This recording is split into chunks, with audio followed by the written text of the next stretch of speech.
Canto 15. Summary. Having left the blasphemers lying prone on the ground, our pilgrim now encounters the sodomites, who continuously walk around. As they come to a particular group, one of the damned cries out, recognizing Dante. It is Brunetto Latino, also known as Latini, who was a significant figure in Dante's own development, though more of an influence than an actual teacher. A tender and intimate scene unfolds as the two come together, albeit with a touch of melancholy, as this meeting is, after all, happening in hell. Latino, with the foresight given to the damned, warns of the coming turmoil in Dante's life. Dante affirms that he is ready for fortune's wheel, come what may. Further, he assures Brunetto that he will confer with Beatrice, the wise lady, literally a lady who will know. Following this, their conversation turns to others, there, who are of note.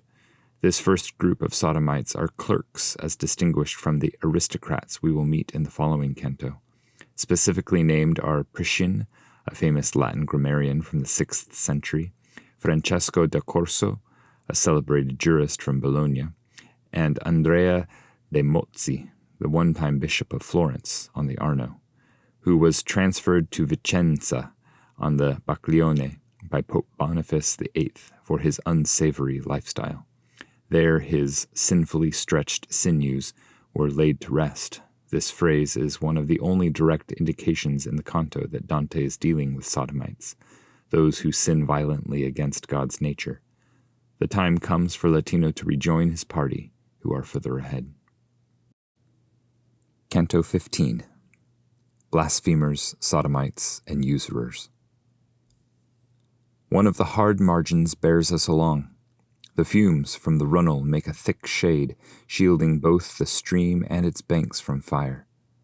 As the Flemings, between Ouessant and Bruges, fearing the floods that rise up against them, make their dikes in order to shun the sea, and as Paduans along the Brenta, to defend their villas and their castles before Carinthia senses the warmth, the margins on which we walked were like those, though they were neither so high nor so long, made by that master, whoever he was. Already we had moved on from the wood, such that I could not have seen where it was, even if I had turned myself around, when we came upon a legion of souls who were walking beside the bank, each one regarding us as in the dusky light of a new moon one gazes at others. In such a way their eyes squinted at us, like old tailors looking at their needles. Having been noticed by this family, I was recognized by one who grabbed me by the hem and shouted, "What a marvel!" And after he stretched out his arm toward me, I stared hard through his scorched exterior, but his burnt face could not defend against my intellect perceiving who he was. Reaching my hand down to this upraised face, I answered, "Are you here, Sir Brunetto?" And he, "O my son, let it not vex you if Brunetto Latino turns behind a little, leaving them to walk with you." I said, "I beg you, as much as I can, and if you desire I should sit with you, I will, if it pleases him who guides me."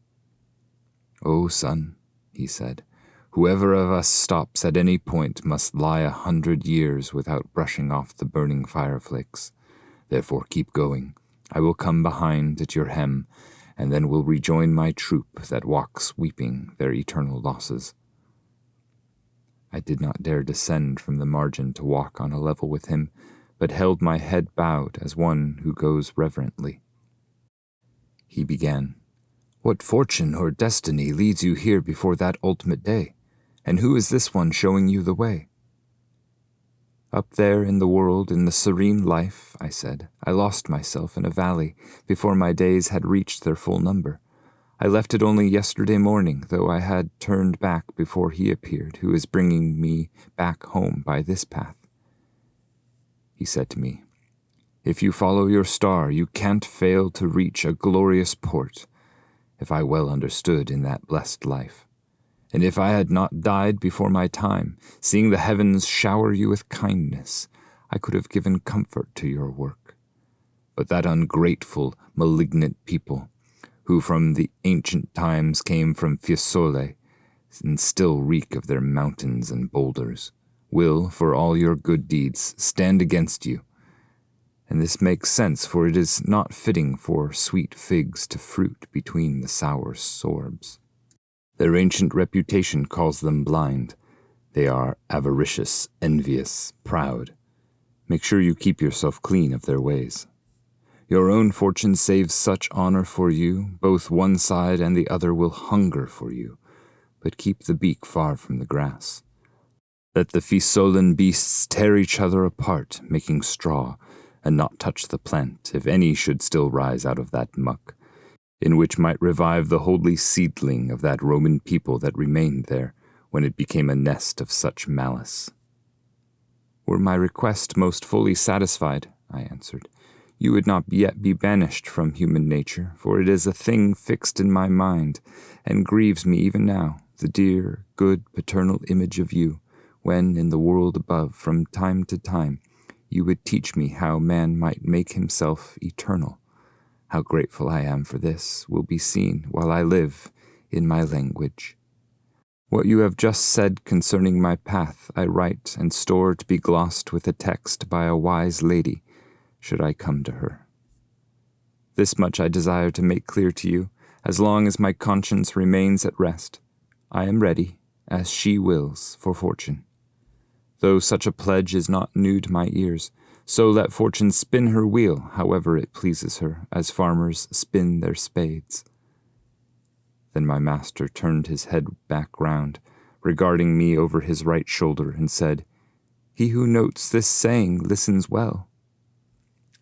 Nevertheless, I moved forward, speaking with Sir Brunetto, asking if there were with him great or noteworthy companions.